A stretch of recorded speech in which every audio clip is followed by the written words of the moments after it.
the realm of trying to deal with being at home. Technical difficulties do arise sometimes. That's right. They do. So for everyone out there listening in, my name is Janelle Garrison, and I have the distinct pleasure of speaking with Karen Morrison today. And I know a lot of us have been talking a lot about just the frustrations and the struggles and how real it is to just be impacted in such a very short period of time to all of a sudden going from being parents and people at work and then all of a sudden having to be teachers at home to our kids. And how do we adapt to all of that? And how do we, I think most importantly, deal with the fact of the stresses and the frustrations and the feelings that we're feeling, that our kids are feeling, and how to make our home life as happy as possible. So Karen is not only a longtime friend for many, many years. We go way back to the fact we actually grew up on the same street as children. That's right.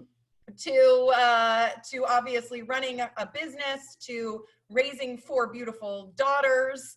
And she made the choice a couple years ago, or I should say more than a couple years ago, to homeschool her kids for various reasons. But she went through the process of having kids in school and having that curriculum and dropping them off at school and having a day set and going about her day working, to all of a sudden one day it wasn't like that. So I just thought it would be so wonderful if she could share with all of us what it was like in those first couple of weeks, how she kind of got through that, where she's at now, how she got to that point now, and any advice that she might have. So with that, Karen, I'm going to let you take it away. Okay. Well, thank you very much, Janelle. I'm happy to be here.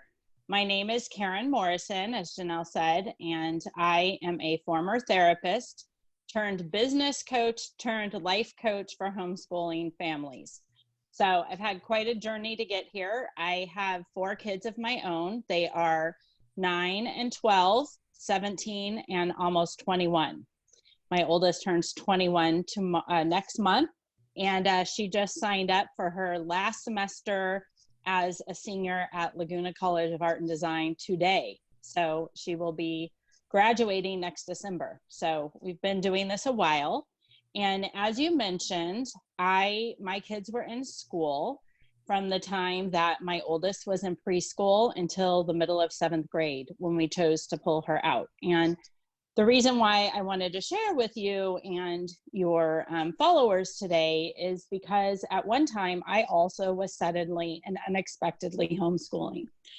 And although we made the decision for academic reasons, my oldest was very bored in school and was literally failing out of 7th grade. She had been in 3 schools in 3 years.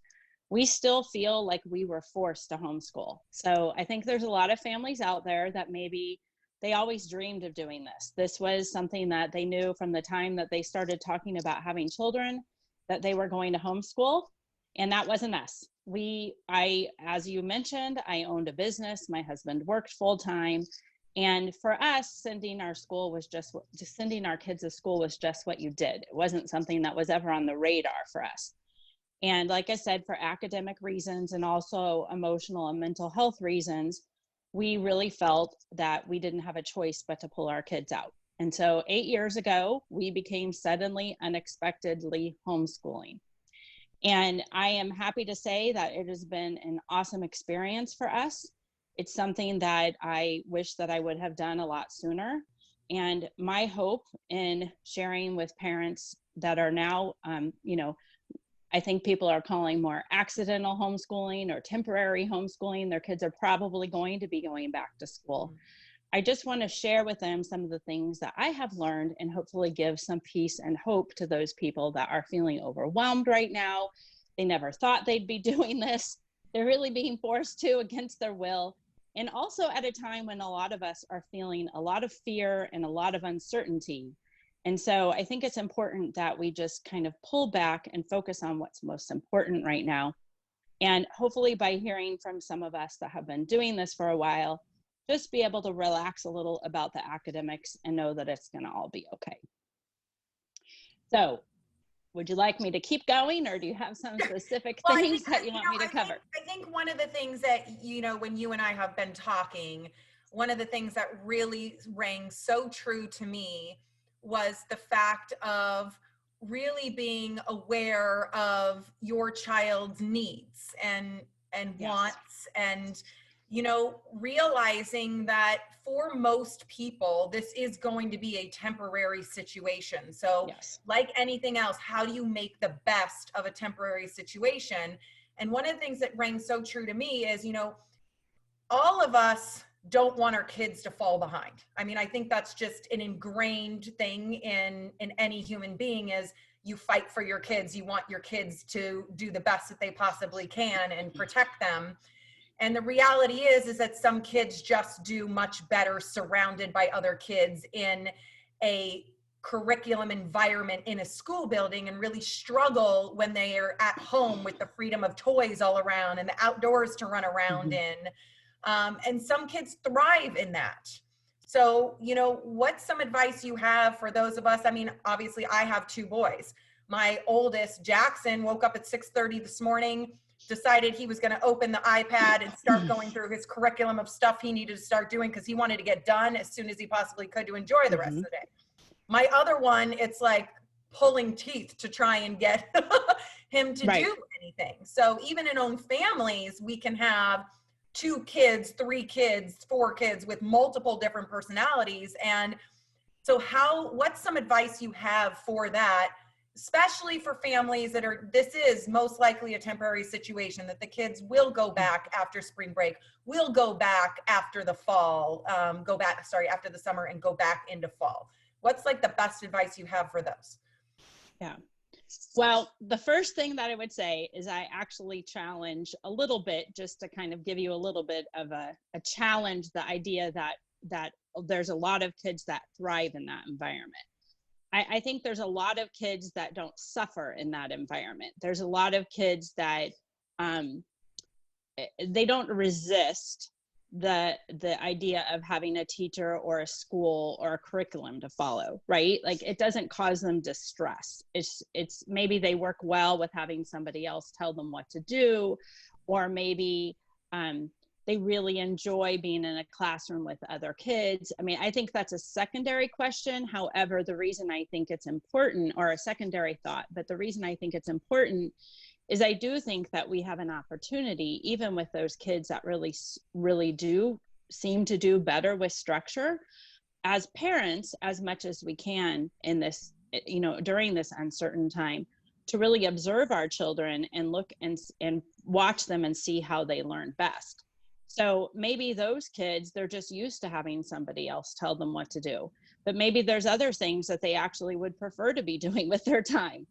And so, I think that if your kid if your child is happy and they're home and they like getting online and meeting with their teacher, and they like, knowing exactly what is expected of them, and they are going to be returning to school, then that's awesome.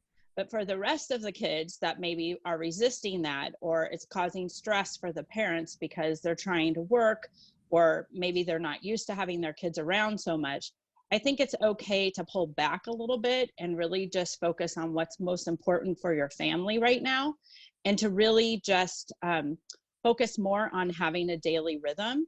So like with your children, maybe posting a simple rhythm on the wall so they know kind of what the daily flow is going to be. Maybe you have certain hours that you are going to be working, and you know that ahead of time you won't be as available to be working with them or helping them.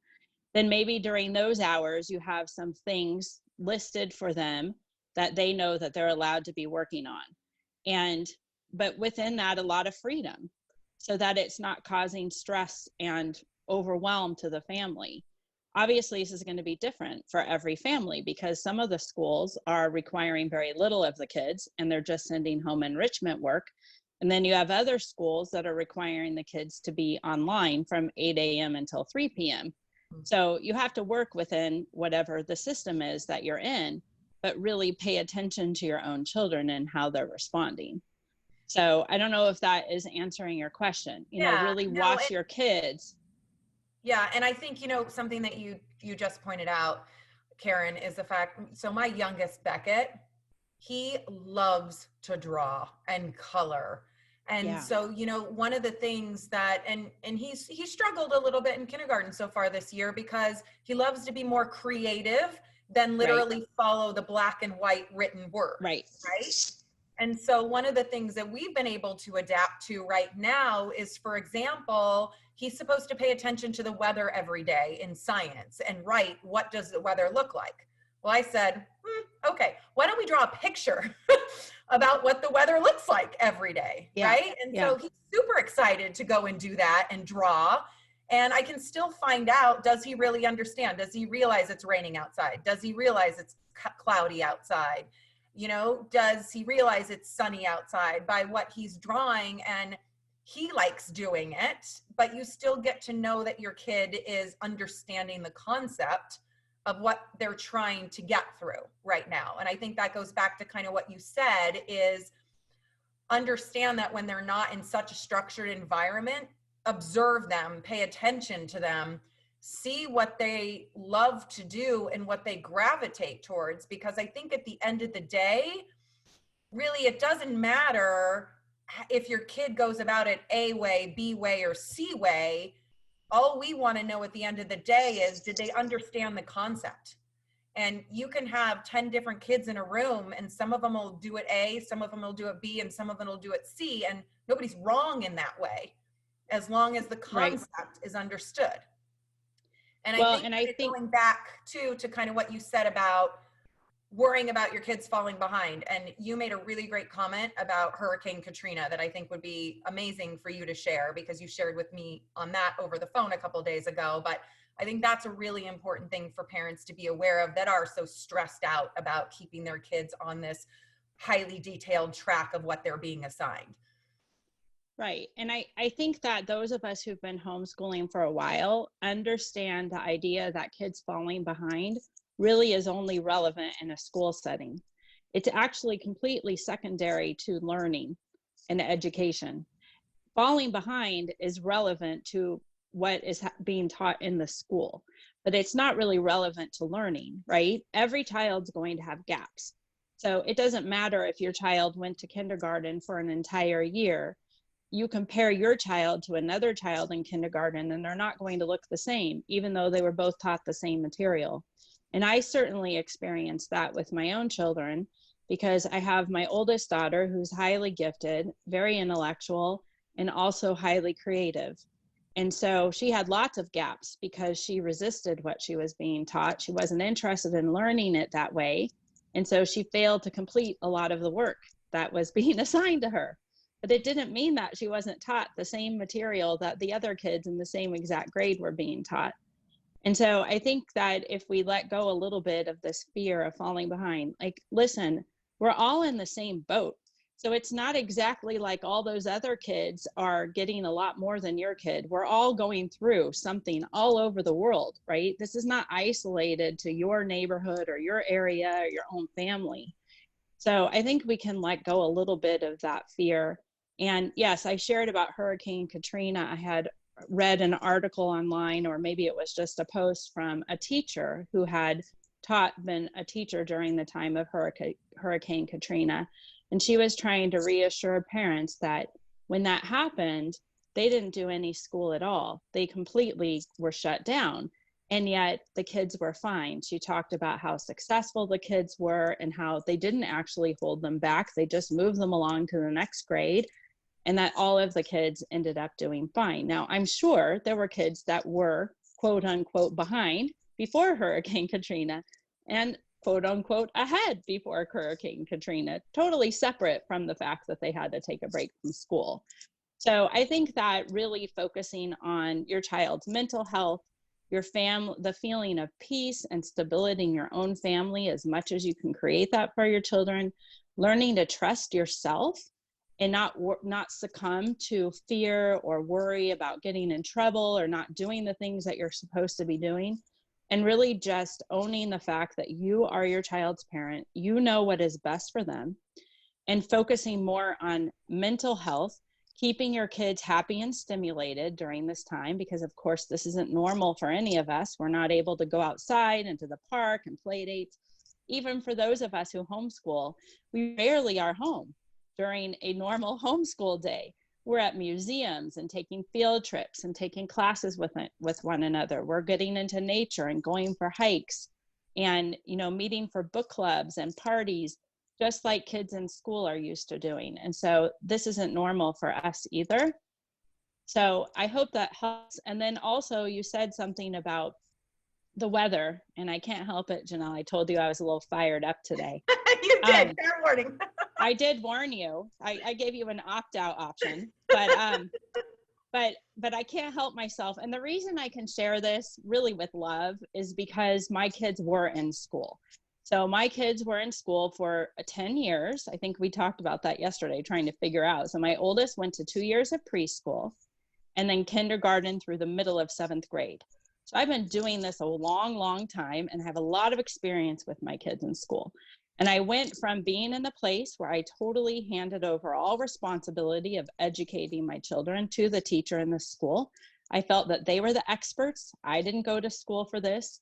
And so they were the ones that were best suited to handle the educating of my children. Unfortunately, it didn't work so well. My kids weren't very happy in school. And so my plan failed and I had to get very involved. However, when I brought my kids home, I started off by buying a box curriculum because that felt safest to me.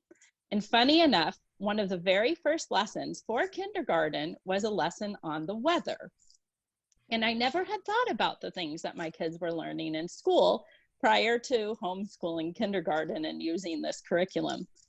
And I still laugh about it today because one of the very first lessons that sticks out in my mind was this is a sheet of all of the, like a printout, a worksheet with all different kinds of clothing. And the cutout, we had to cut out what the season was, right? So what weather it was. And then we had to cut and paste, as kindergartners often do, what clothes you would wear for whatever the weather was. And now I laugh about it because even what you're talking about with your child, you know, what's the weather today and drawing a picture, most of us, if it wasn't being done in a school environment, would get up, we would look out the window with our child and we would look and see what the weather is today. And we would talk about what to wear. And we would think about, do we need a jacket? Do we need a scarf? Do we need gloves? You know, obviously in Southern California, that isn't the case very often. It's pretty much the same. My kids say they're wearing California winter clothes with their shorts and their t-shirt. But you know what I mean? Like even that is a very, it's something that we've constructed, I think, in a school environment to give kids something to do. And then you have one teacher with a lot of kids. They don't have the luxury of talking to each child and looking out the window and helping them learn about weather. So I'm guessing your kids probably already know a lot about weather without turning it into an assignment. And I bring that up just sort of in jest to say that maybe for some parents, having this more intimate involvement with what their kids are learning will help them see they really can let go of a lot of these assignments without fear of their kids falling behind. Because kids are learning just almost by osmosis, by us talking with them, by the movies that we watch together, the books that we read, those very things that your child was learning through a lesson. So I share that not to criticize school in any way, because I know a lot of kids really do enjoy school, and for parents, it's a place for them to go while they're working. I'm only sharing that maybe to help alleviate the fear and the pressure that some people might be feeling as they're trying to get their kids to complete assignments at home. No, and I think that's super wise advice. And, you know, I think kind of to conclude this, I think us as parents too, we have a huge responsibility right now, because what we emulate, how we talk about things, how we treat others, especially right now, that is what our children are going to pay attention to, and that is what they are going to emulate and do. So, you know, I just read a quote the other night, and it says, you know, the one thing that is affecting all of us right now is the ultimate equalizer. that Yeah. every single person, regardless of where you live, what your status is, the color of your skin, what school you go to, who you hang out with, anything. We're all on an even playing field right now. And it's up to each one of us to choose to be better and to choose to be kind and to choose to be helpful. And I definitely think, we've gotten a little bit into an environment where everyone wants to try and do better than somebody else. And hopefully all of us working together can show our kids that working with other people and working together and being kind to one another is more important than being better than somebody. Absolutely, I agree. And one other thought that goes along with that I also saw. There's some really great thoughts that are being put out on the internet right now. And it was how important it is to not have our children feel like we wish they weren't with us, or they're a burden, or we're overwhelmed by them being home. And I think that stands true for every one of us, whether you are a homeschooler or a temporary homeschooler or a forced schooler, school at homer. Really to communicate to the kids how glad you are that they are with you right now, that this is very uncertain times and you're so grateful for your family to be together, to support one another, and however that has to look to make it be a peaceful experience. So I just, if you don't mind, would like to share one last thought around what a typical rhythm might look like for a family. And I think this can be for any age child. I saw some parents today posting on our local Nextdoor app that they were concerned about the amount of work that even the middle school and high schoolers have. I think it applies to every single age. So consider your own family, and it's going to look different for every one of us. Some people are still working out of the home. They're juggling childcare. They're working in the home. Some people have more flexibility right now.